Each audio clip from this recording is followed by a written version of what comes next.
Alhamdulillahi ala ihsani wa syukru lahu ala taufiqihi wa amtinani. Asyhadu an la ilaha illallah wahdahu la syarika lahu ta'ziman li sya'ni. Wa asyhadu anna Muhammadan abduhu wa rasuluhu da'ila ridwani.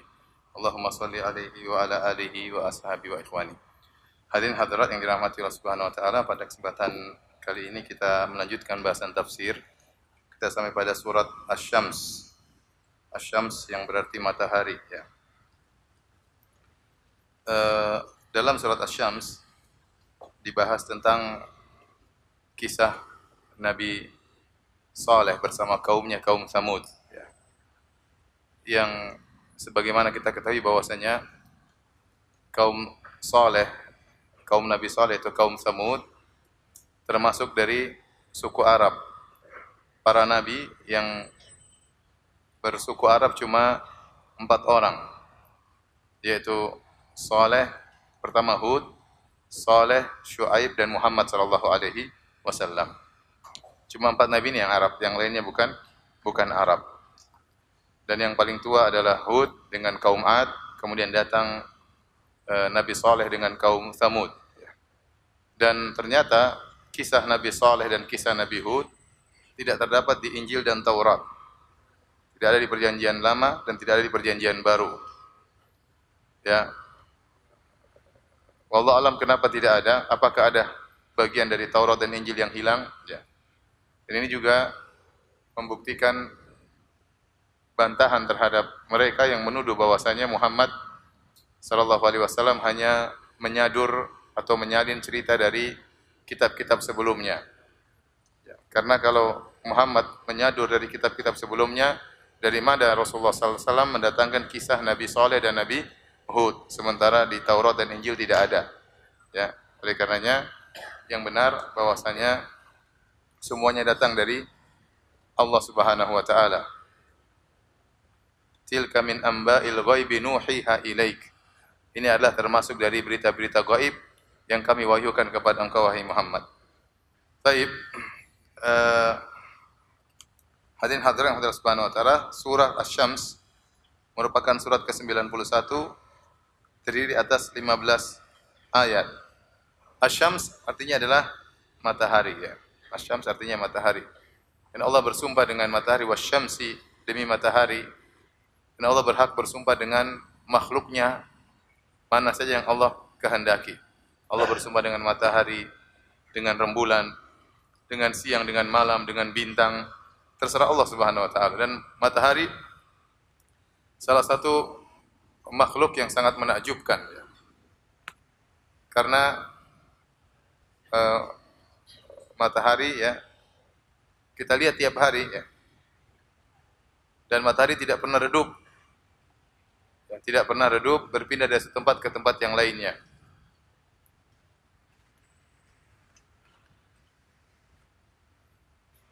Dan yang menakjubkan hadirin hadirat, ya, matahari mengeluarkan panas yang luar biasa dengan jarak yang sangat jauh sampai ke atas muka bumi. Dan panasnya konstan, stabil. Seandainya panasnya bertambah dengan perubahan yang signifikan, maka kita semuanya akan binasa. Seandainya panasnya turun yang signifikan, maka kita juga akan mati binasa karena kedinginan. Seandainya matahari menjauh dari orbitnya, kita akan kedinginan.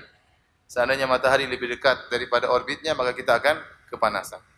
Bayangkan berapa tenaga, energi yang harus dikeluarkan matahari tiap hari untuk bisa menyampaikan panasnya ke atas muka bumi. Ya, kita aja kalau membuat panas jarak 1 kilo perlu biaya. Berapa energi yang harus dikeluarkan, berapa minyak yang harus dibakar, ya. Sementara matahari entah sudah berapa juta tahun, entah sudah berapa ribu tahun bersinar tidak pernah berhenti. Tidak mungkin itu berjalan dengan sendirinya. Tidak mungkin, mustahil. Dia bisa bertahan di orbitnya, dia bisa stabil panasnya, ya, tidak maju, tidak mundur. Tidak mungkin energinya ada dengan sendirinya. Pasti ada yang mengaturnya. Secara logika energi semakin berkurang harusnya. Harusnya semakin apa? Berkurang. Kalau kita nyalakan kompor, lama-lama minyaknya akan habis. Ya. Mau gas bumi kalau kita nyalakan, lama-lama gasnya akan habis. Bagaimana matahari? Ya. Beribu-ribu tahun tidak pernah redup, tidak pernah redup. Ini salah satu tanda-tanda kekuasaan Allah Subhanahu wa taala. Oleh karenanya sungguh Terlaknat orang-orang ateis yang mengingkari adanya Tuhan, yang menyangka bahwasanya segala sesuatu berjalan dengan sendirinya. Oleh karenanya Abu Hanifah waktu berdebat dengan mereka, Abu Hanifah berkata, "Kabarkanlah kepadaku tentang sebuah kapal yang berlabuh di Sungai Dujlah, tanpa ada nahkodanya, tanpa ada awak kapalnya. Kemudian tibalah dia di Sungai Dujlah. Kemudian dia menurunkan barang-barangnya. Kemudian dia mengangkat barang-barang yang baru. Lantas berlabuh ke pelabuhan berikutnya tanpa ada awak dan nahkodanya." Maka orang-orang ateis tersebut mengatakan mustahil. Mana mungkin kapal bisa berlabuh dengan sendirinya. Maka saat itulah Abu Hanifah mengatakan, lantas bagaimana alam semesta ini? Tidak mungkin terjadi semua dengan sendirinya, dengan tiba-tiba. Oleh karena orang-orang ateis, Tuhan mereka adalah tiba-tiba. Kalau ditanya kenapa terjadi, dia terjadi dengan sendirinya, dengan tiba-tiba. Kalau ada rembulan, ada matahari, tiba-tiba sudah begitu. Kok kamu ada muncul sekarang ini, memang tiba-tiba muncul begini, tanpa melalui proses. Jadi Tuhan mereka kan tiba-tiba, dan mereka yang selalu mengeluhkan kita harus logis, harus ilmiah. Dan kalau sudah bicara tentang ketuhanan, mereka sangat tidak ilmiah. Mereka tidak ilmiah. Anehnya banyak orang fisikawan yang justru jadi ateis. Itu yang menakjubkan. Seharusnya mereka fisikawan, mereka semakin kagum dengan ciptaan Allah. Mereka semakin tahu bahwasanya ada pencipta. Justru mereka membuat teori-teori dan rumus-rumus yang seakan-akan memisahkan alam semesta dengan adanya Tuhan. Hingga mereka ingin menjelaskan bahwa alam berdiri dengan sendirinya. Saya menyampaikan ini karena dulu ada kawan yang dia jurusan fisika, sekolah luar negeri, ya, kebetulan kalau tidak salah dosennya orang Yahudi, dia mengatakan demikian. Banyak ahli-ahli fisika yang mereka justru ateis. Kita saja renungkan asyams, matahari. Bagaimana tidak mungkin itu terjadi dengan sendirinya? Tidak mungkin. Ribuan tahun atau mungkin jutaan tahun matahari ya bersinar, tidak berkurang cahayanya, tidak berkurang energinya. Siapa yang mau taruh energi di situ? Saya bisa keluar panas konstan, ya. Kita merasakan kenikmatan adanya matahari, ya. Itu semua tentu menunjukkan adanya Rabbul Alamin. Taib. Adapun surat Asy-Syams ini salah satu dari surat-surat yang disebut dengan Awasitil Mufassal. Awasit al-Mufassal. Jadi dibaca tatkala salat Isya. Nabi SAW membagi surat dalam membaca surat dalam salat-salatnya terbagi menjadi 3 model. Yang pertama disebut dengan Tiwalul Mufassal, yaitu surat-surat pendek, yang surat-surat yang ayatnya pendek-pendek namun panjang, dimulai surat Qaf sampai surat Al-Mursalat. Namanya Tiwalul Mufassal. Surat-surat mufassal yang panjang-panjang. Ada namanya Awasitul Mufassal yang tengah-tengah dari surat An-Naba ya sampai surat Al-Lail. Kemudian namanya Qisarul Mufassal, surat-surat yang pendek mulai dari surat Ad-Duha sampai surat An-Nas. Apa fungsi pembagian ini? Pembagiannya Nabi biasanya sallallahu alaihi wasallam salat maghrib bacanya Qisarul Mufassal. Antara salat duha, antara surat 2 sampai surat An-Nas. Itu yang dibaca oleh Nabi tatkala salat maghrib. Adapun salat Isya biasanya Rasulullah SAW baca Awasitul Mufassal yang tengah-tengah dari surat An-Naba sampai surat Al-Lail, wal laili idza yaghsha. Adapun tatkala salat subuh biasanya Rasulullah membaca Tiwalul Mufassal, surat Qaf sampai surat Wal Mursalat. Ini secara umum, namun terkadang Nabi merubah bacaan seperti dalam salat maghrib Rasulullah SAW pernah baca surat Al-Mursalat. Seperti dalam surat maghrib Rasulullah SAW juga pernah membaca surat At-Tur, dan itu Tiwalul Mufassal, termasuk surat-surat yang panjang.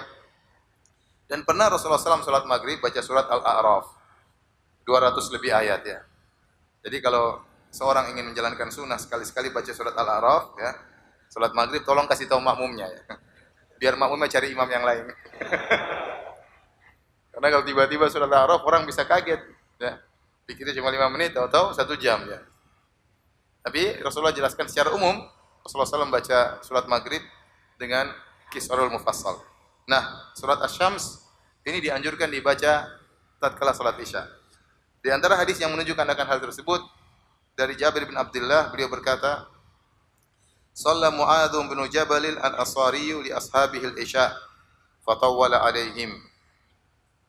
Mu'adz bin Jabal salat Isya, kemudian dia pun memperpanjang salatnya.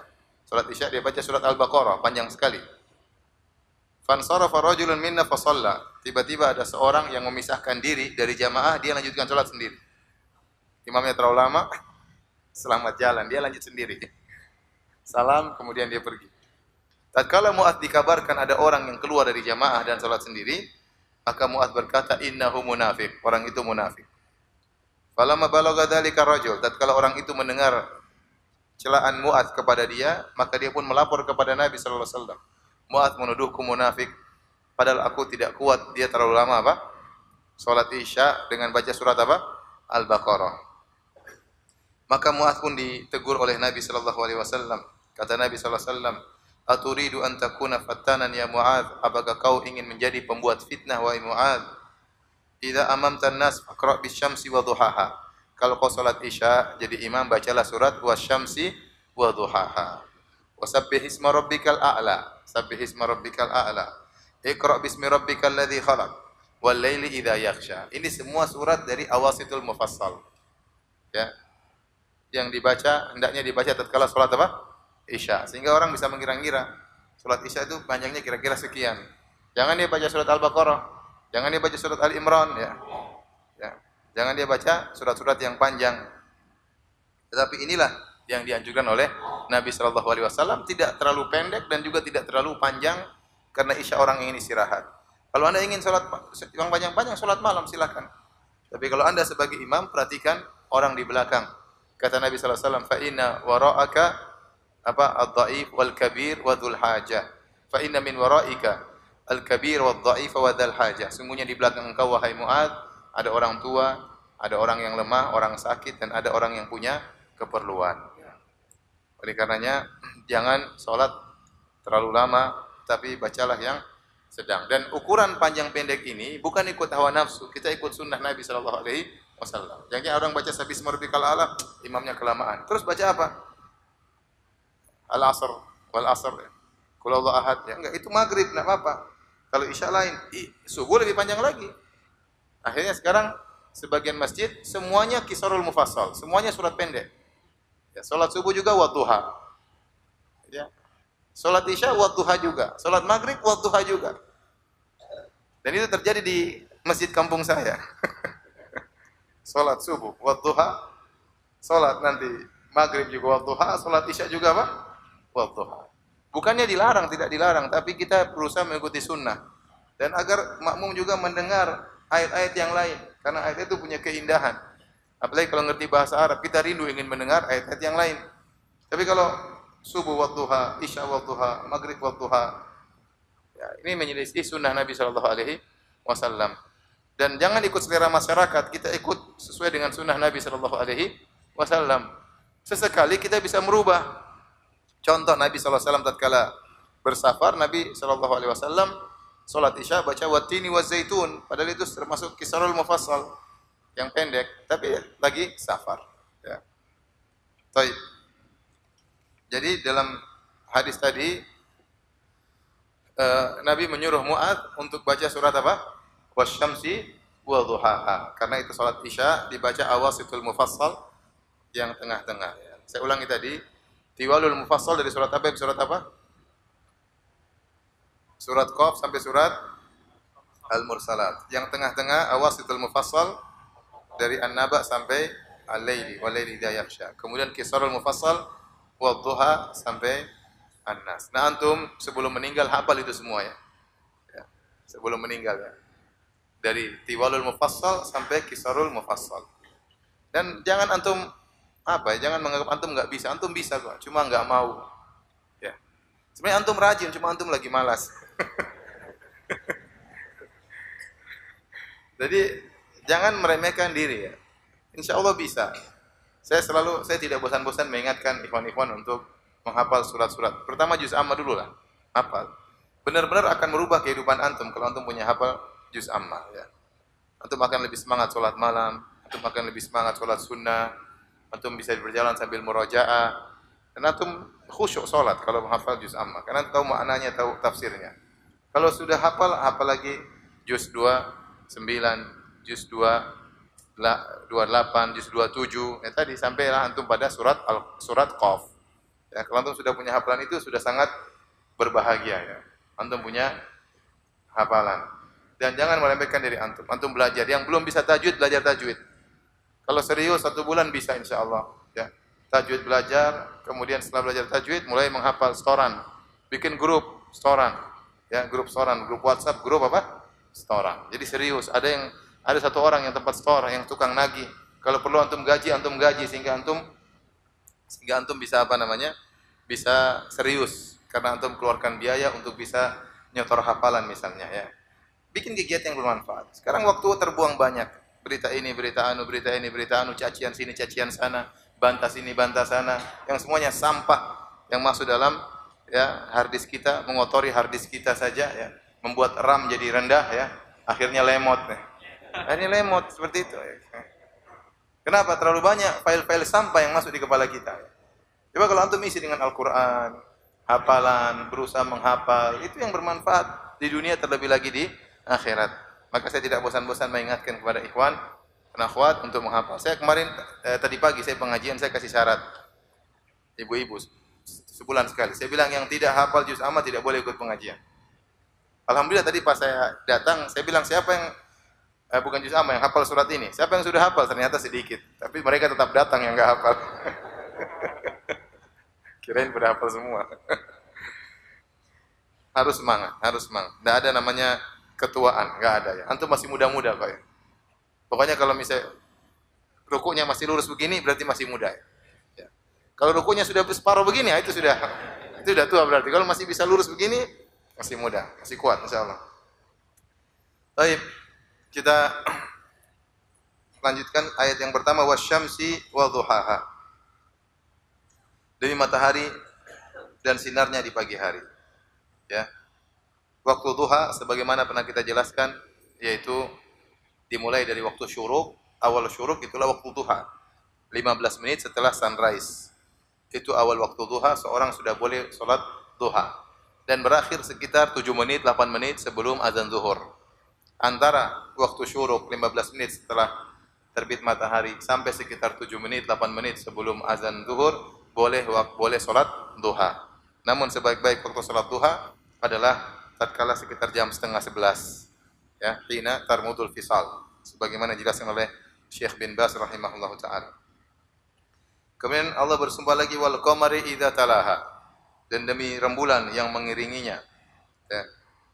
Rembulan dikatakan mengiringi matahari karena rembulan adalah dampak dari matahari, dari bias cahaya dari matahari.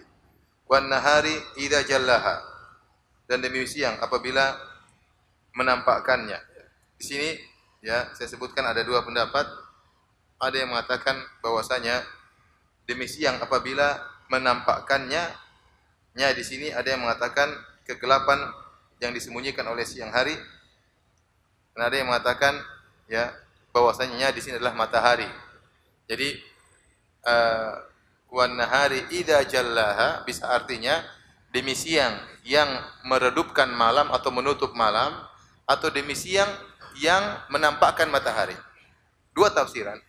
Ibnu Jarir At-Tabari mengatakan yang benar demi siang yang menampakkan matahari. Karena dhamir kata ganti masih kembali kepada matahari. Wasyamsi wadhuhaha, demi matahari dan cahayanya. Wal qamari idza talaha, demi rembulan yang mengikutinya, kembali kepada matahari.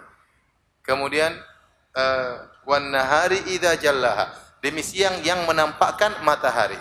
Itu yang lebih kuat kata Ibnu Jarir At-Tabari, dan sering kita sampaikan demikianlah dalam tafsir kalau ada khilaf biasanya perbedaan sudut pandang, bukan khilaf yang kontradiktif. Kemudian wal laili idza yaghshaha, demi malam yang menutup matahari. Jadi semuanya kembali ke mana siapa? Ke matahari. Kata gantinya semuanya kembali ke matahari. Antum harus belajar bahasa Arab antum ya. Ya, bahasa Arab itu sangat indah ya. Sangat indah bahasa Arab ya. Dan kalau kita sudah bisa bahasa Arab, mau belajar agama sangat mudah. Ya, belajar tafsir juga mudah, belajar agama juga mudah, menghafal juga mudah, ya. Mau jadi TKI juga mudah. Mau jadi dai juga mudah. Alhamdulillah kalau tahu bahasa Arab ya. Sekali lagi jangan merendahkan diri antum. Antum pintar-pintar kok. Cuma lagi apa? lagi malas. Nah, antum pintar. Baik. Kemudian kata Allah Subhanahu wa taala, "Was sama'i wa ma banaha." Demi langit dan kokohnya bangunannya. Tafsiran pertama di situ ma masdariyah, was-sama'i wa ma banaha. Kalau ma al-mausulah artinya demi langit dan demi yang membangunnya, itu Allah Subhanahu wa taala. Dua tafsiran. Karena ma dalam bahasa Arab bisa berarti masdariyah, bisa berarti mausulah. Ini juga istilah bahasa Arab yang antum juga tidak mengerti. Wal ardi wa ma tahaha, sama demi bumi dan hamparannya, atau demi bumi dan demi yang menghamparkannya, itu demi Allah Subhanahu wa taala. Kemudian kata Allah Subhanahu wa taala, wa nafsi wa ma sawwaha, demi jiwa serta penyempurnaannya, ya. Demi jiwa serta penyempurnaannya. Setelah itu Allah berfirman, fa alhamaha fujuraha wa taqwaha, maka Allah ilhamkan kepada jiwa tersebut fujuraha wa taqwaha, kefajirannya dan ketakwaannya. Ini ada dua tafsiran. Apa maksudnya fa alhamaha fujuraha wa taqwaha? Maka Allah mengilhamkan pada jiwa tersebut kefajiran dan ketakwaan. Dua tafsiran. Tafsiran pertama maksudnya Allah memberi pembeda dalam jiwa untuk membedakan mana yang fajir dan mana yang baik. Sehingga setiap orang pasti tahu, jiwanya pasti tahu ini baik atau buruk. Makanya kalau seorang bingung, istafti qalbak, kata Nabi SAW, tanyakan kepada hatimu. Kalau dia tidak tahu dalilnya sama sekali, dia boleh tanya kepada hatinya. Karena hati yang bersih pasti masih ada sinyal mengatakan ini haram, ini baik. Ini haram, ini halal. Ada sinyal. Oleh karenanya Allah Subhanahu wa taala bersumpah dengan mengatakan, la uqsimu wa la uqsimu bin nafsil lawwamah. Aku bersumpah dengan jiwa yang suka mencela. Apa jiwa suka mencela tersebut? Jiwa yang mencela pemilik jiwa jika dia melakukan kesalahan. Pasti jiwanya mencela. Makanya orang kalau melakukan maksiat pasti jiwanya berontak. Pasti ada sinyal. Bahkan saya sering sampaikan, bahkan kalau orang riya saja, dia beribadah karena riya, pasti jiwanya kasih tahu kamu sedang riya. Dia pasti sadar. Cuma dia berlezat-lezat dengan riya tersebut. Oleh karenanya kalau ada suatu jiwa enggak tenang, itu tanda bahwasanya ada yang tidak beres. Karena Allah secara fitrah sudah memberikan sinyal kepada jiwa, fa alhamaha fujuraha wa taqwaha. Dia bisa bedakan mana yang fajir dan mana yang takwa. Ya. Sehingga harusnya dia bisa memilih. Kalau dia milih kefajiran, maka dia memilih setelah dia tahu itu kefajiran. Karena jiwanya seharusnya bisa membedakan mana yang baik dan mana yang buruk. Berbeda kalau jiwa sudah terkontaminasi, kemudian sudah keluar dari fitrahnya, itu lain cerita. Maka memandang segala keburukan menjadi kebaikan, memandang kebaikan menjadi keburukan, itu lain cerita. Tapi asalnya manusia, ya, tahu mana yang baik, mana yang buruk secara fitrahnya. Ini tafsiran pertama. Tafsiran kedua, ini berkaitan dengan takdir. Fa alhamaha fujuraha wa taqwaha. Maksudnya, tatkala dia berbuat keburukan, itu diilhamkan oleh Allah, dan tatkala dia berbuat kebaikan pun diilhamkan oleh Allah Subhanahu wa ta'ala. Artinya bahwasanya segala sesuatu telah ditakdirkan oleh Allah Subhanahu wa ta'ala. Sehingga tatkala seorang melakukan kebaikan, dia tidak sombong, dan tatkala seorang melakukan kesalahan, dia tahu ini sudah ditakdirkan oleh Allah, maka dia kembali kepada Allah Subhanahu wa ta'ala. Sebenarnya pembahasan takdir itu maksudnya apa? Maksudnya agar Anda kalau berhasil jangan sombong, dan kalau Anda terkena musibah jangan kemudian putus asa. Ya.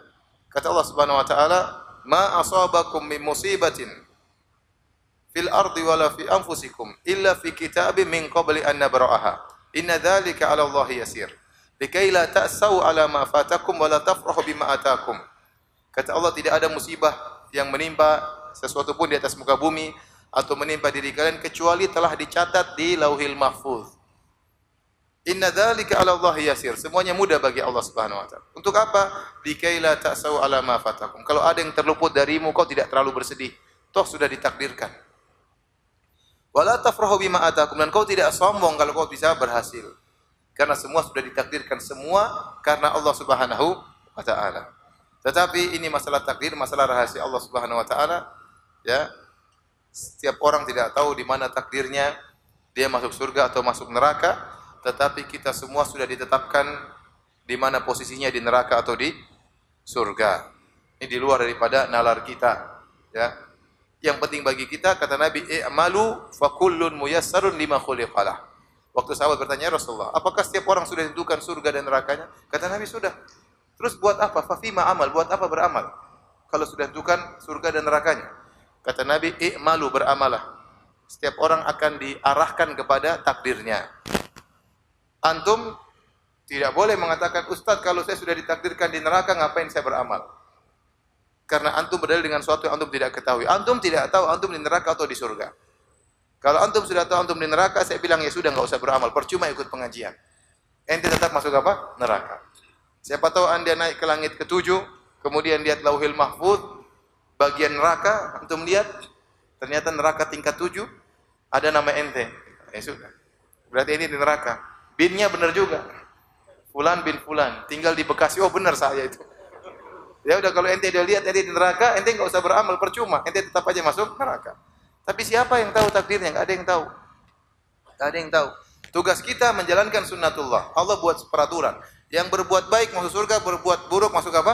Neraka. Ya udah, depan Anda ada peraturan, ente tinggal pilih. Ente tinggal pilih mau masuk surga berbuat kebaikan, masuk neraka ada jalannya. Masing-masing ada jalannya. Maka karena kita tidak tahu takdir kita, kita husnudzan saja. Semoga Allah masukkan kita dalam surga, maka kita sekarang semangat beramal soleh. Semangat beramal soleh. Tetapi, tatkala kita tidak tahu takdir kita, kita enggak boleh ujub. Yang kita, saya sudah bangga. Belum tentu antum tidak tahu kesudahan antum bagaimana. Betapa banyak orang yang tadinya soleh, di ujungnya kemudian rusak. Ya. Dan juga antum jangan kemudian terlalu putus asa terhadap seorang. Betapa banyak orang yang buruk, tahu-tahu di ujungnya menjadi apa? Jadi baik. Dan itu banyak terjadi. Banyak terjadi.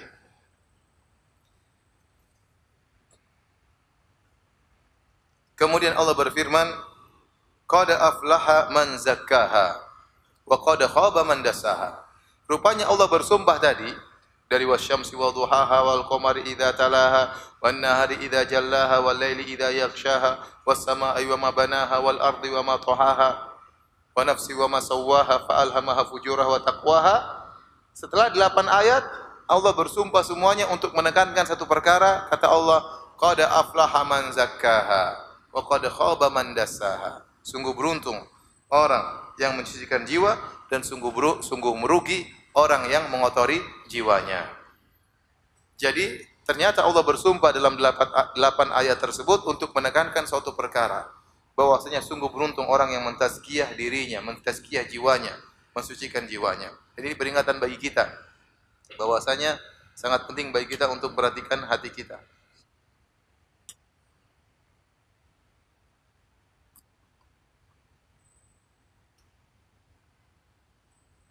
Karena kebanyakan orang yang dia perhatikanlah zahirnya, dia perhatikan penampilannya, dia bersihkan badannya, tapi hatinya kurang dia perhatikan. Seorang yang beruntung, seorang yang men-scan hatinya dengan scan yang benar. Dia benar-benar cari virus apa yang ada dalam hatinya. Ya, scanning, periksa.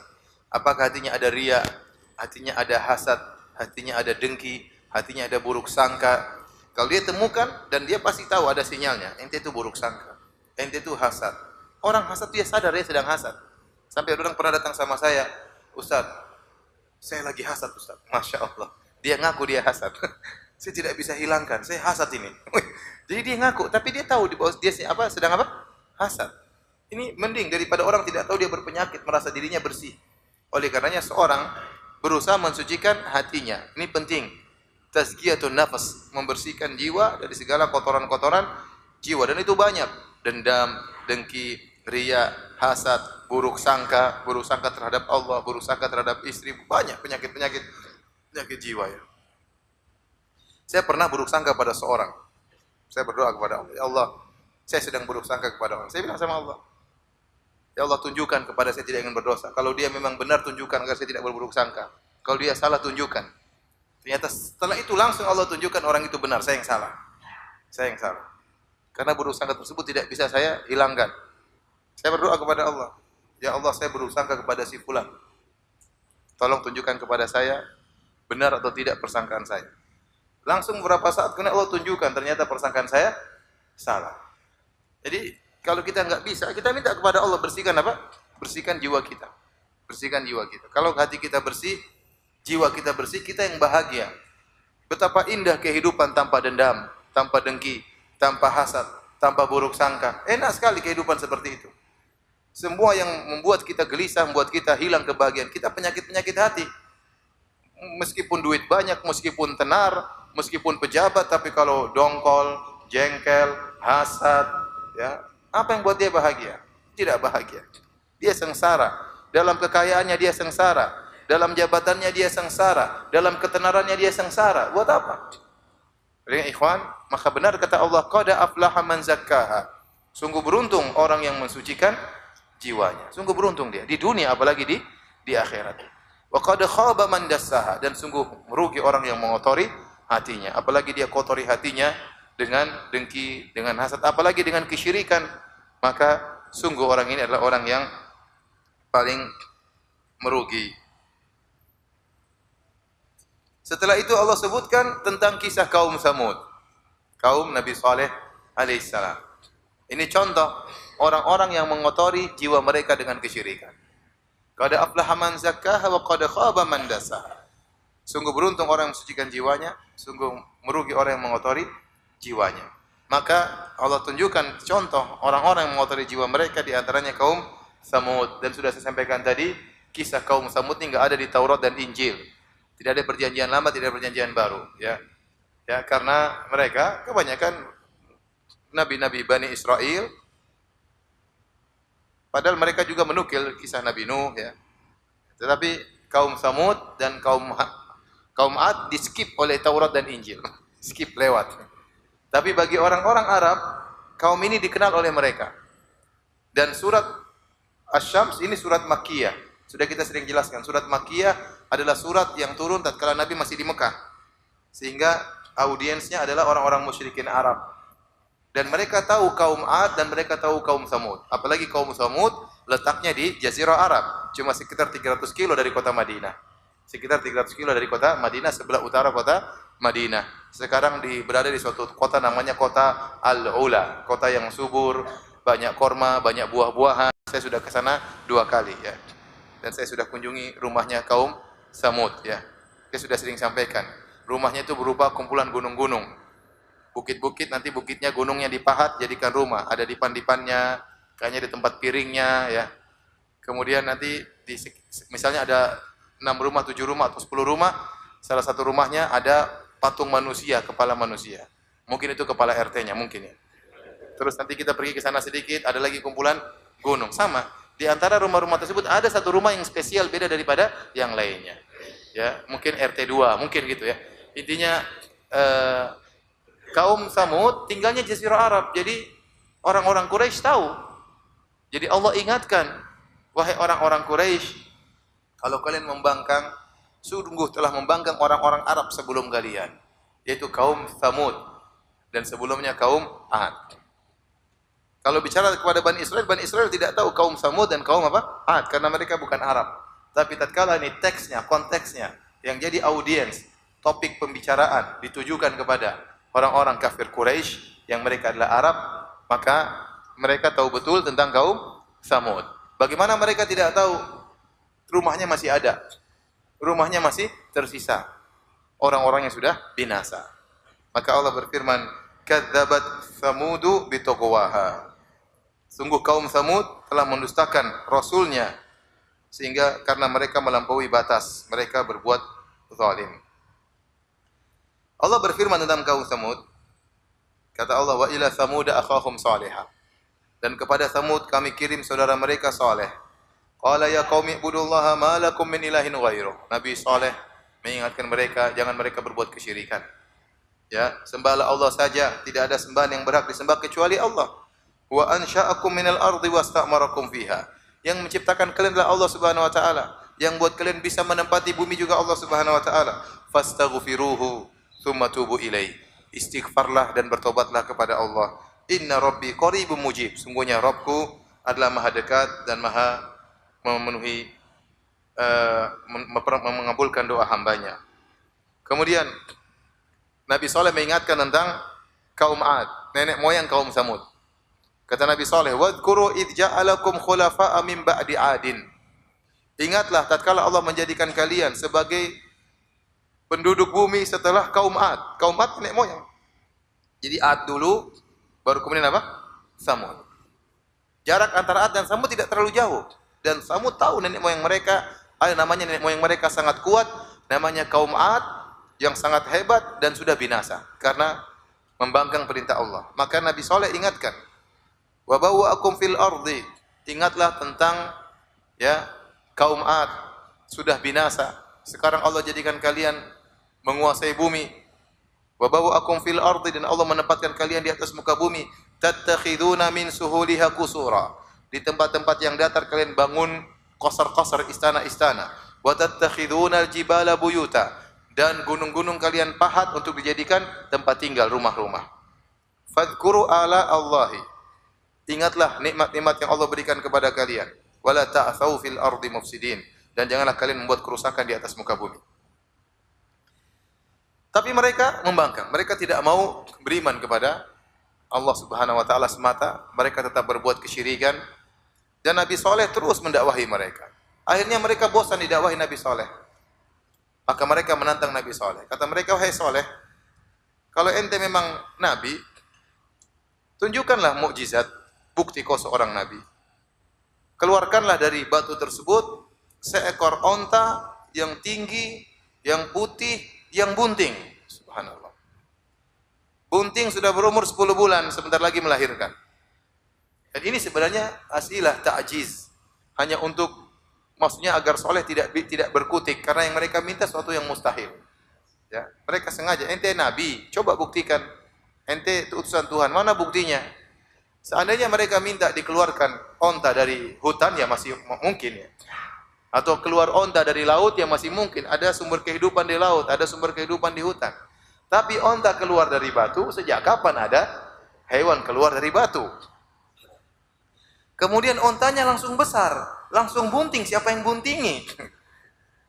Jadi mereka minta sesuatu yang mustahil. Tapi Nabi Saleh berkata, kalau benar-benar ada, kalian beriman.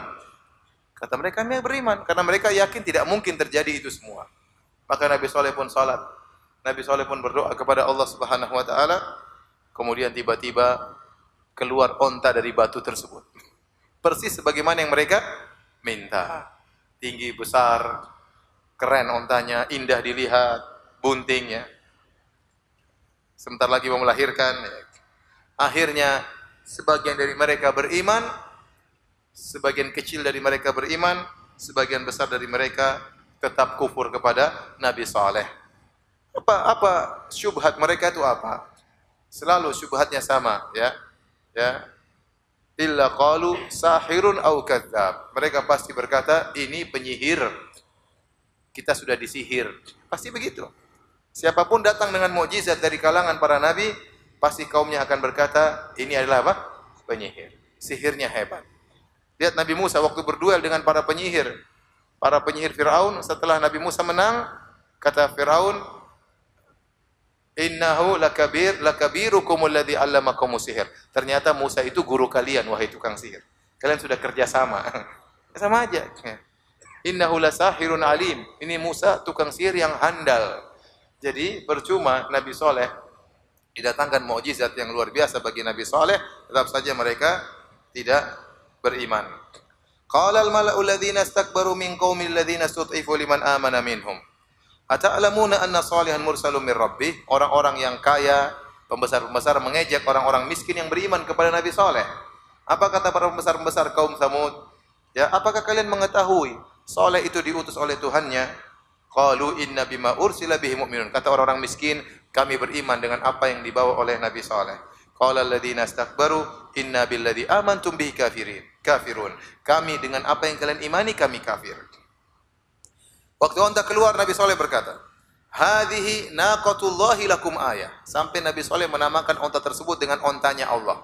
Ini adalah tasyrif, pemuliaan. Seperti rumah dibilang, masjid dibilang apa? Rumah Allah, untuk pemuliaan. Ka'batullah, ya. Nabi Saleh mengatakan, hadhihi naqatullah. Ini ontanya Tuhan. Lakum ayah, sebagai mukjizat bagi kalian. Fadharuhu ta'kul fi ardillah. Fadharuha ta'kul fi ardillah. Biarkan dia berjalan di atas muka bumi, dia makan dari apa saja, jangan kalian ganggu. Wala tamassuha bisu'in, dan jangan kalian ganggu dia sama sekali.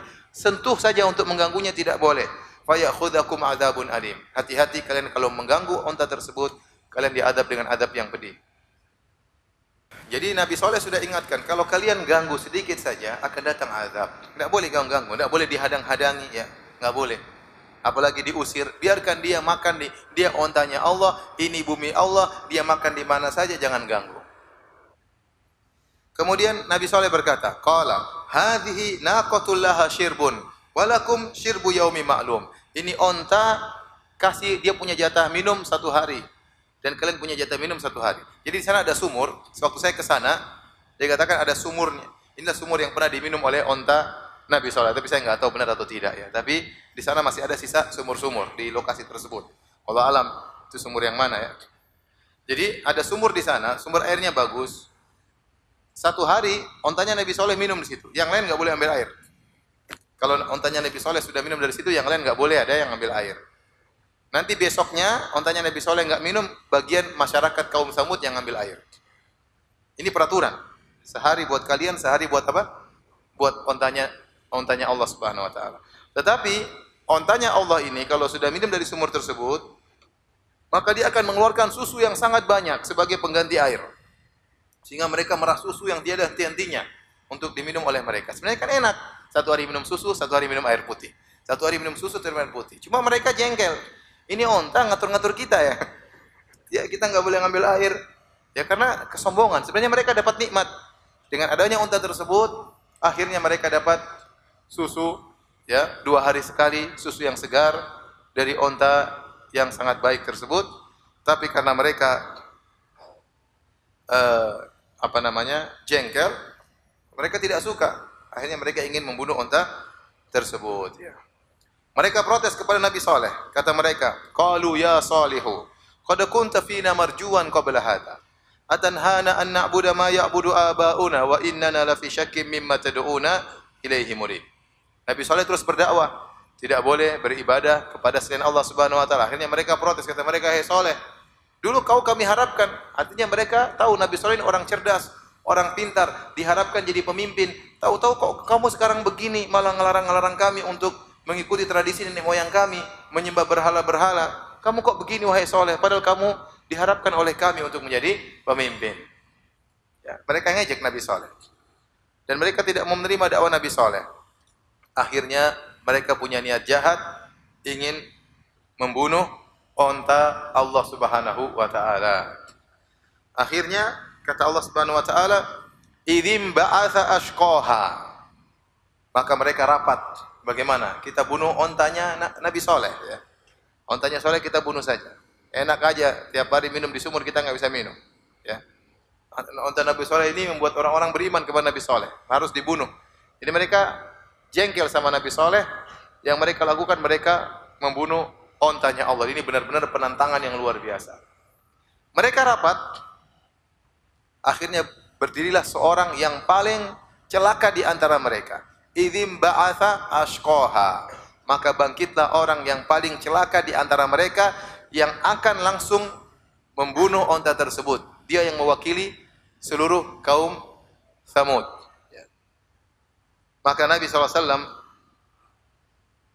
tatkala membaca ayat ini dalam Sahih Al-Bukhari, idzim ba'atsa ashqaha, tatkala bangkit orang yang paling celaka di antara mereka, kata Nabi, imba'atsa laha rajulun azizun arimun mani'un fi rahtihi mithlu Abi Zam'ah. Kata Nabi, maka bangkitlah orang yang paling celaka di antara mereka, itu seorang yang langka, yang sangat kuat, jarang ada orang seperti dia. Kemudian arim, orang yang paling buruk dan sulit dihadapi. Mani, orang yang paling kuat kabilahnya. Orang paling top lah di zaman itu. Ya, yang paling kurang ajar, kemudian yang paling kuat badannya, yang paling langka orang seperti ini, ya. Kemudian yang paling kuat kabilahnya. Maka dia bangkit, dia mengatakan, saya yang akan bunuh ontanya Saleh. Kata Nabi seperti Abu Zam'ah. Abu Zam'ah seorang yang seperti itu di suku Quraisy. Namanya disebutkan oleh sebagian ahli tafsir, seperti disebutkan juga oleh Ibnu Hajar, namanya Qudar bin Salif. Siapa namanya? Qudar bin Salif. Antum jangan namakan nama antum Qudar ya. Qudar bin Salif ya. Kemudian dia pun bangkit, kemudian dia pun menghadang onta Nabi Saleh, kemudian dia bunuh onta tersebut. Dia bunuh tersebut. Disebutkan dalam sebagian riwayat-riwayat oleh ahli tafsir, Allah alam akan kesahihannya, bahwasanya dia dirayu oleh seorang wanita. Ada seorang wanita, ya, punya putri sangat cantik atau wanita yang sangat cantik jelita. Dia mengatakan, kalau kamu berhasil bunuh Nabi Saleh, bunuh ontanya Saleh, kau menikah dengan saya atau menikah dengan putriku. Akhirnya wanita tersebut datang kepada Qudar bin Salif, kemudian dia buka cadarnya. Sangat cantik jelita, maka dia pun semangat, akhirnya dia pun tegak berdiri menuju onta Nabi Saleh, lantas dia pun bunuh ontanya Nabi Saleh. Apa kata Allah Subhanahu wa taala? Fa'aqaruha, mereka pun membunuh ontanya Nabi Saleh. Perhatikan di sini, yang bunuh cuma satu orang. Tapi Allah menggunakan lafal jama', fa'aqaruha, maka mereka pun membunuh, menyembelih ontanya Nabi Saleh. Kata para ulama, meskipun yang langsung melakukan pembunuhan cuma satu orang, tapi karena itu dibangun di atas permusyawaratan mereka, maka semuanya kena, dosanya sama. Dosanya sama. Makanya Allah mengatakan, Allah tidak mengatakan fa'aqaroha, dia pun menyembelih onta, tapi Allah mengatakan fa'aqaruha, mereka pun membunuh onta tersebut. Padahal yang bunuh cuma satu orang. Oleh karena ada kemaksiatan satu, tapi kemaksiatan ini merupakan kerjasama dari 1000 orang, meskipun yang langsung melakukannya adalah satu orang, tapi dosanya dipikul oleh 1000 orang tersebut seluruhnya. Karena itu hasil kerjasama dan hasil kesepakatan musyawarah mereka. Kita lanjutkan. Allah berfirman setelah itu, fa'aqarun naqata wa atau an amri rabbihim. Wa qalu ya Salihu tina bima ta'iduna in kunta minal mursalin. Mereka pun menyembelih ontanya Allah Subhanahu wa taala dan mereka sombong, ya, membangkang terhadap perintah Rabb mereka, bahkan mereka menantang, ya Salihu tina bima ta'iduna, wahai Saleh, katanya kalau kami mengganggu onta ini akan datang azab. Ini bukan sekedar diganggu, disembelih. Ya, bukan cuma diganggu, disembelih. Mana adab yang kau janjikan bagi kami kalau kau benar-benar utusan Tuhan? Ya. Kata Allah Subhanahu wa taala, fa'aqaruha fa asbahu nadimin. Mereka membunuh onta dan mereka menyesal. Mereka nantang Nabi Saleh, tapi mereka tahu Nabi Saleh ini benar. Akhirnya timbul penyesalan tersebut, tidak ada guna tadi. Penyesalan tersebut tidak ada guna. Bahkan sebagian mereka berniat untuk sekalian membunuh Nabi Saleh. Allah sebutkan, wa kana fil madinati tis'atu rahtin yufsiduna fil ardi wa la yuslihun. Di kota tersebut ada 9 orang, tokoh-tokoh mereka, yang mereka berbuat kerusakan di atas muka bumi dan tidak berbuat kebaikan. Qalu taqasamu billah lanubayyitannahu ahlahu thumma lanaqulanna liwalihi ma syahidna mahlika ahlihi wa inna lasadiqun. Kata mereka, bersumpahlah kamu dengan nama Allah, kita akan menyerang dia dan bersama keluarganya. Ini bunuh Saleh dan segera anak istrinya kita bunuh. Kita bukan cuma Saleh saja, keluarganya kita bunuh. Terus kita ngaku sama kabilahnya bahwasanya kami tidak tahu tentang kejadian matinya Saleh dan keluarganya tersebut. Kata Allah, wa makaru makran wa makarna makran wa hum la yash'urun. Mereka hendak berbuat makar dan kami berbuat makar kepada mereka tanpa mereka sadari. Fanzur kaifa kana aqibatu makrihim anna dammarnahum wa qaumahum ajma'in. Lihatlah bagaimana akibat dari makar mereka, kami hancurkan mereka dan kaum mereka, ya, seluruhnya. Jadi yang pertama dibunuh oleh Allah 9 orang ini karena mereka ingin bunuh Nabi Saleh malam-malam. Ya, Nabi Saleh sudah menjanjikan kepada mereka, tamatta'u fi darikum thalathata ayyam. Kata Nabi Saleh, kalian sudah bunuh onta, silakan bersenang-senang 3 hari. Habis 3 hari akan turun apa? Azab. Waktu Nabi Saleh ancam seperti itu, mereka hendak bunuh Nabi Saleh 9 orang. Akhirnya sebelum 3 hari datang azab, 9 orang ini dibunuh dulu oleh Allah Subhanahu wa taala. Ibnu Katsir menyebutkan setelah mereka membunuh Nabi Saleh, membunuh ontanya Nabi Saleh, mereka menyesal. Fasbahu nadimin, mereka menyesal. Tapi penyesalan tiada guna. Maka mereka tunggu 3 hari itu dengan penuh ketakutan. Kata Ibnu Katsir, ya, siksaan datang pada hari Ahad. Pada hari Ahad. Mereka membunuh onta pada hari Rabu. Berarti nunggu Kamis, Jumat, Sabtu. Hari Ahad baru datang apa? Azab. Mereka bunuh ontanya hari Rabu. Kata Nabi Saleh, silakan bersenang-senang berapa hari? 3 hari. Berarti hari Ahad datang apa? Adab. Maka waktu hari Kamis wajah mereka berubah menjadi kuning-kuningan, ketakutan. Lewat. Hari pertama lewat. Belum ada azab. Terus tinggal 2 hari. Pada hari kedua hari Jumat wajah mereka menjadi kemerah-merahan. Sudah. Tinggal 1 hari lagi. Hari Sabtu wajah mereka menjadi kehitam-hitaman, ketakutan. Pada hari Ahad pas waktu subuh mereka sudah siap-siap menantikan kedatangan azab. Subhanallah, ajib ya. Mereka ini sudah siap-siap kapan azab datang. 2 hari lagi, 1 hari lagi, waduh besok sudah saatnya. Harusnya coba mereka langsung bertobat kepada Allah, nangis-nangis. Semoga Allah ampuni mereka. Tidak. Mereka nunggu antara sombong dan angkuh ya. Mau bertobat enggak, mau enggak ya. Antara membenarkan Nabi Saleh, antara tidak membenarkan. Tapi mereka ketakutan. Sehingga pada hari Ahad ya, tiba-tiba terdengar suara yang keras dari langit ya. Kemudian gempa dari bawah mereka, dari atas suara guntur yang keras, dari bawah gempa, akhirnya mereka pun ditumbangkan oleh Allah Subhanahu wa taala. Kata Allah, fa akhadathumur rajfatu fa asbahu fi darihim jathimin. Maka terjadi gempa yang sangat dahsyat menimpa mereka, akhirnya mereka pun bergelimpangan ya, mati dalam kondisi bergelimpangan. Dalam ayat yang lain kata Allah, fatawalla anhum wa qala ya qaumi laqad ablagtukum risalata rabbi.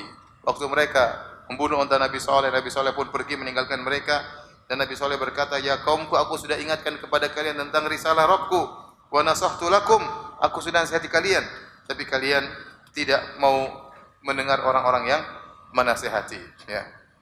Akhirnya mereka pun ya tewas ya akibat apa yang mereka lakukan tersebut.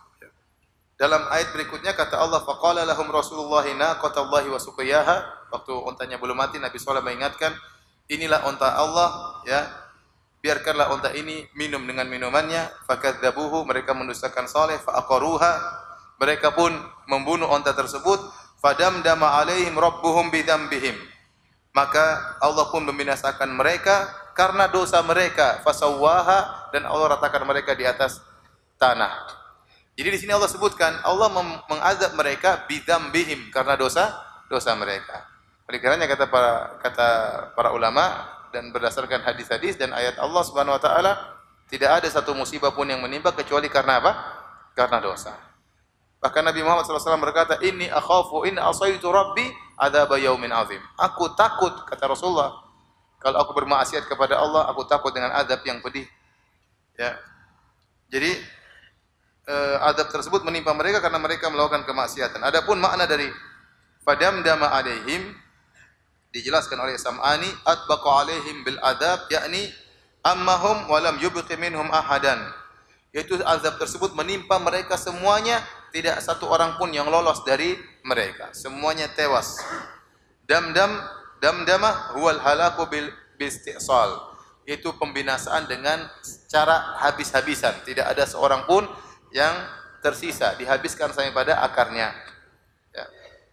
Kata Allah Subhanahu wa taala, wala yakhafu uqbaha. Dan dia tidak takut akibat perbuatannya. Ini ada beberapa pendapat.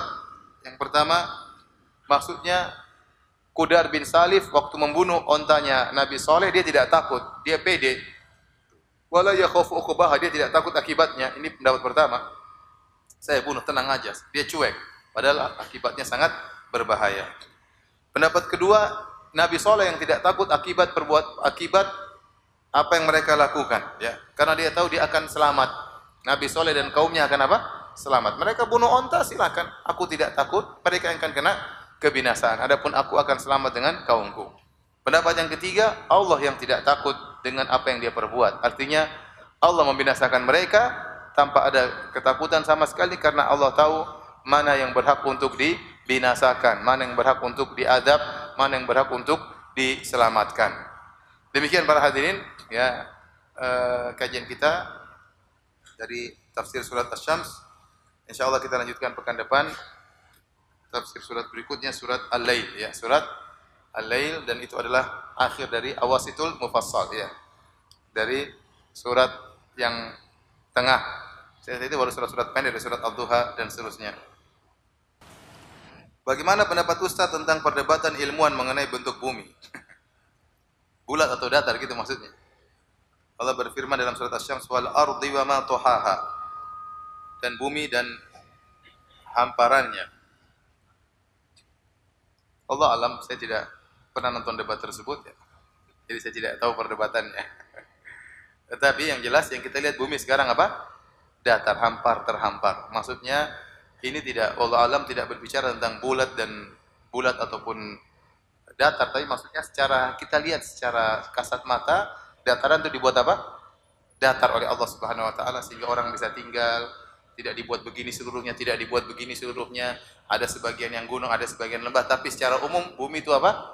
Datar, mudah untuk ditempati. Maksudnya demikian ayat ini. Paham maksudnya?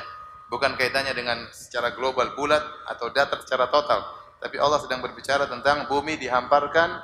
Yang dilihat oleh orang-orang Arab tatkala itu bukan melihat bumi secara global, tapi melihat yang ada di depan mereka.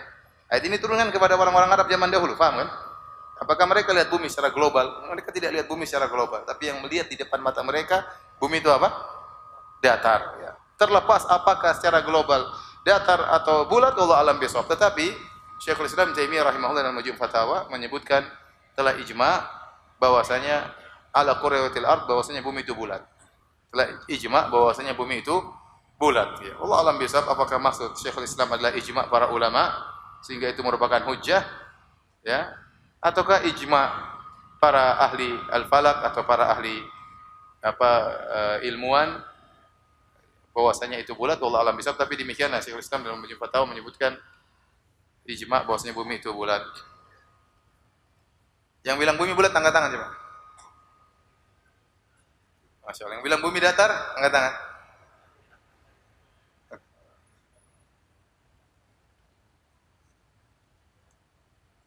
Saya pun sudah tanya pilot-pilot, bulat Ustaz, bulat katanya.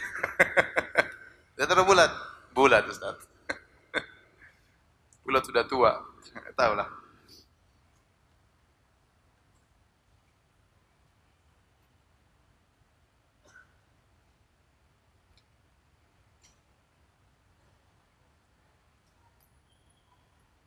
Ustaz, adakah kiat-kiat agar kita tidak terjerumus dalam melakukan hal-hal yang mubah? Tidak, hal-hal yang mubah boleh, tetapi kita niatkan karena Allah Subhanahu wa taala. Sesekali kita bersenang-senang dengan keluarga, sekali-sekali kita jalan, tapi kita niatkan karena Allah. Menyenangkan keluarga, kita misalnya bermain-main, olahraga itu mubah, tapi kita niatkan untuk kesehatan agar kita bisa terus beribadah kepada Allah, agar kita bisa bekerja mencari nafkah untuk menyenangkan anak istri, untuk memberi hadiah kepada orang tua. Jadi jangan sampai kita putuskan niat kita hanya perkara duniawi. Sungguh rugi kalau kita hanya putuskan niat kita sampai perkara duniawi. Tapi kita lanjutkan niat saya begini, perkara yang mubah, ya untuk semangat lagi, sekali-sekali jalan-jalan refreshing untuk seger lagi, sekali-sekali kita bercanda supaya menghilangkan kejemuan untuk semangat lagi, nggak ada masalah. Oleh karena Nabi SAW juga bercanda, ya bercanda sesekali itu baik untuk apa? Membuat orang semangat lagi, nggak ada masalah. Jadi untuk menghindar otomatis secara total dari perkara mubah susah, ya susah dan sulit. Tetapi kalau bagaimana menjadikan perkara mubah berpahala, maka mungkin ya seorang tidur dengan niat untuk salat malam, tidurnya berpahala. Bahkan kalau dia tidak bangun, tetap dicatat sebagai salat apa? Salat malam. Penting niat. Seorang makan niat supaya sehat, supaya kuat. Orang jalan-jalan, ya misalnya untuk menyenangkan anak istri, anak-anak biar tidak bosan sehingga mereka semangat lagi baca Quran misalnya. Jadi niatkan perkara-perkara yang mubah kita lakukan agar berpahala.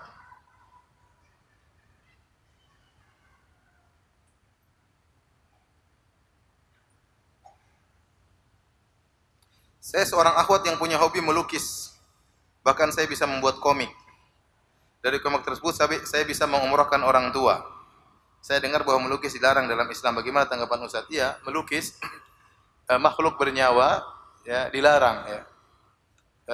Rasulullah SAW melarang, di antara hukumannya akan diperintahkan kepada pelukis-pelukis tersebut pada hari kiamat kelak, ahyu ma khalaqtum, hidupkan apa yang telah kalian ciptakan, baik melukis maupun 2 dimensi maupun 3 dimensi. Kalau itu makhluk berjawa maka tidak diperbolehkan, seperti hewan maupun manusia.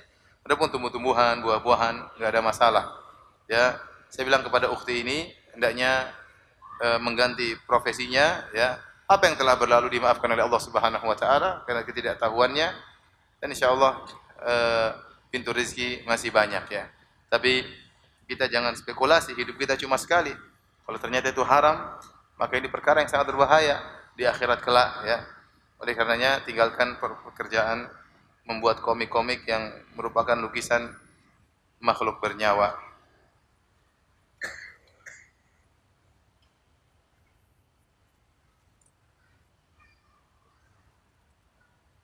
Ustaz, saya diberi uang oleh saudara saya untuk umrah, tapi saya ingin menikah juga.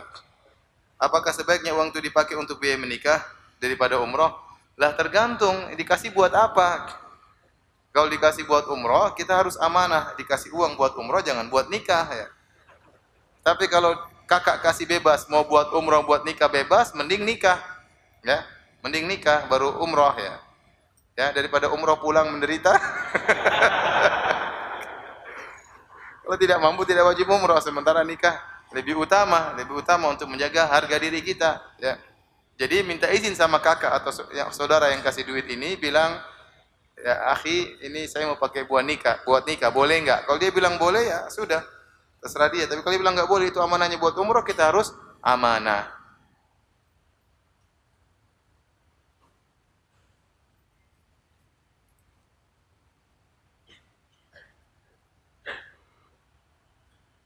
Apa yang kita lakukan saat imam baca kunut subuh? Kalau imam baca kunut subuh, maka ada dua pendapat di kalangan para ulama. Mazhab Abu Hanifah mengatakan tidak perlu ikut kunut bersama imam. Tapi mazhab Hambali dan mazhab yang lainnya ya mengatakan ikut kunut ya, ikut kunut. Inilah pendapat yang dipilih oleh Syekhul Islam Ibnu Taimiyah, dipilih oleh Ibnu Utsaimin rahimahullah taala. Seorang kalau salat di belakang orang yang kunut, dia ikut kunut. Kenapa? Karena ini perkara ijtihadiyah. Perkara ijtihadiyah. Maka dia sebagai makmum, dia ikut ijtihadnya sang imam. Beda halnya kalau imamnya salat subuh 3 rakaat, maka jangan dia naik rakaat ketiga.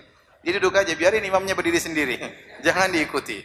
Karena itu bukan perkara ijtihad, itu salah total ya. Tetapi kalau itu perkara ijtihadiyah, seperti tadi imam kunut, perkara ijtihadiyah karena masalah dalil ya. Maka seorang ikut imam, kunut bersama imam, sebagaimana dijelaskan oleh Syekhul Islam Taimiyah rahimahullahu ta'ala. Tapi kalau ada yang tidak ikut kunut, juga ada yang berpendapat demikian. Tapi saya lebih condong bahwasanya kita ikut kunut, karena ini perkara ijtihadiyah dan makmum mengikuti ijtihad sang imam. Karena kalau dia tidak kunut, benar-benar nampak penyelisihan. Ini makmum kok tidak ikut imam, secara zahir kelihatan penyelisihan. Ya, padahal ini masalah ijtihadiyah. Ya, sebagaimana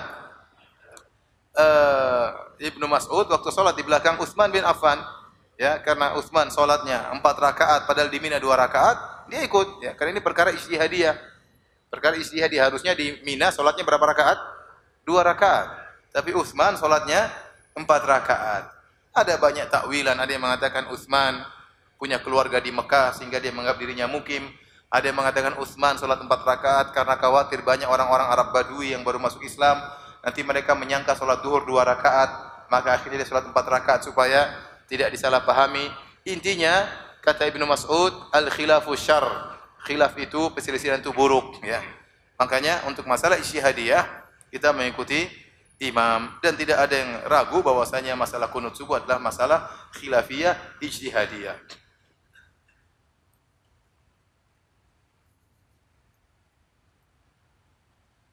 Apakah boleh memiliki ambisi untuk kaya raya dengan niat untuk berjihad dengan harta? Ya boleh saja ya. Boleh sih, tapi kalau pas dapat nasib miskin jangan terlalu sedih. Boleh kita niatkan, tapi antum punya niat begitu sudah insya Allah berpahala. Ya, niat untuk menjadi orang kaya supaya membantu kaum muslimin ini sangat penting. Tetapi ingat niat tersebut harus dijaga.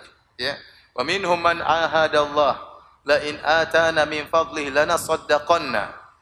Di antara mereka ada yang berjanji, kalau kami diberikan rizki oleh Allah kami akan bersedekah. Ternyata tatkala Allah kasih rizki, mereka pelit, mereka tidak bersedekah. Betapa banyak orang demikian. Nanti kalau saya punya uang banyak, saya akan ngaji tiap hari. Begitu punya uang banyak, malah nggak pernah ngaji. Ya, sibuk dengan dunia. Makanya kalau sudah punya niat yang tulus, benar-benar dijaga niat tersebut. Tidak mengapa punya niat baik seperti ini. Ya, tapi saya katakan seandainya Allah mentakdirkan lain, harus husnudzon kepada Allah bahwasanya yang lebih tahu tentang apa yang terbaik bagi kita adalah Allah Subhanahu wa taala. Tidak semua orang diberi kekayaan dia bisa bertahan. Betapa banyak orang diberi kekayaan akhirnya dia binasa. Sombonglah, angkuhlah, bekerja perbuatan yang sia-sialah, bermaksiatlah dan yang lainnya.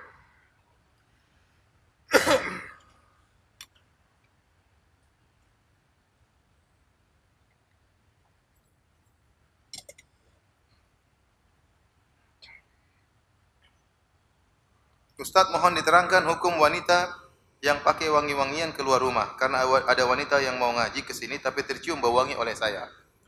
Kalau ilahnya jelas, ini pengharaman yang berilah. Kata Nabi sallallahu alaihi wasallam, ayyuma imra'atin ista'tarat ayyuma imra'atin kharajat wasta'tarat famarrat biqaumin liyajidu minha rihaha fahiya zaniyah. Wanita mana saja yang keluar pakai wangian kemudian melewati suatu kaum agar mereka mencium baunya, maka dia wanita pezina.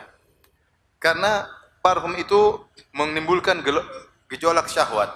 Oleh karenanya, tatkala orang sedang berihram, tidak boleh melakukan rafas, yaitu kata-kata yang menimbulkan syahwat meskipun suami istri. Tidak boleh merayu-rayu, demikian juga tidak boleh melakukan perbuatan-perbuatan yang menimbulkan syahwat, sentuhan-sentuhan yang menimbulkan syahwat. Di antaranya dilarang memakai minyak wangi. Di antara hikmah kenapa orang sedang berihram tidak boleh pakai minyak wangi, karena minyak wangi bisa menimbulkan syahwat. Dan itu benar kalau kita misalnya lagi di lift, tahu-tahu ada perempuan wanginya harum, kita agak tergerak ya. Agak tergerak, subhanallah. Masya Allah. Nah, tetapi kalau ternyata wanita tersebut hanya pergi ketemu dengan wanita-wanita saja dan tidak melewati lelaki, maka tidak mengapa. Tidak mengapa. Contoh seorang wanita mau berkunjung ke rumah ibunya, dia naik mobil sendiri, stop turun di rumah ibunya atau di rumah mahram-mahramnya, enggak ada masalah. Masalah karena dia tidak melewati kaum lelaki, ya.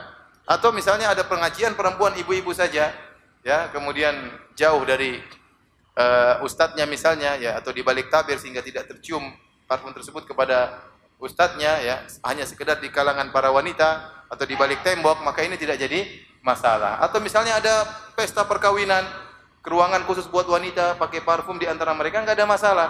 Yang dilarang adalah pakai parfum kalau melewati kaum lelaki atau tercium oleh kaum lelaki. Dikarenanya seorang wanita kalau keluar rumah, hati-hati pakai parfum karena rawan dia melewati tempat lelaki, entah di pasar, entah di jalan, itu tidak boleh, hukumnya haram. Tetapi kalau dia bisa jamin bahwasanya dia tidak melewati lelaki, ya, maka tidak mengapa. Cuma memang kalau ke masjid, ya, saya sarankan jangan, ya. Karena rawan, karena laki, siapa yang mau jamin ada khusus jalur laki perempuan? Tidak ada. Ya pasti laki-laki perempuan campur lewat, ya, akhirnya pasti tercium lah, ya, tercium. Karena di sini tidak ada jalur perempuan sendiri, laki-laki sendiri. Maka Nabi melarang seorang wanita kalau pergi ke masjid dengan pakai apa? Parfum, ya, larangan khusus dari Nabi Shallallahu Alaihi Wasallam. Maka saya ingatkan kepada ukhti yang pakai parfum, kalau pengajian lagi tidak usah pakai wangian yang keluar dari tubuhnya. Tapi kalau sekedar pakai deodoran untuk menghilangkan bau ketiak misalnya, enggak ada masalah insyaallah taala selama parfumnya tidak keluar. Tapi kalau dia ke rumah ke temannya dan tidak ketemu dengan laki-laki, maka tidak masalah. Tapi saya katakan tadi rawan. Misalnya dia ke rumah teman perempuan, tahu-tahu suaminya datang, parfumnya kecium, ya. Rawan. Allah Ta'ala bisawab. Demikian saja kajian kita. Subhanakallah bihamdik asyhadu an la ilaha illa anta astaghfiruka wa atubu ilaik. Assalamualaikum warahmatullahi wabarakatuh.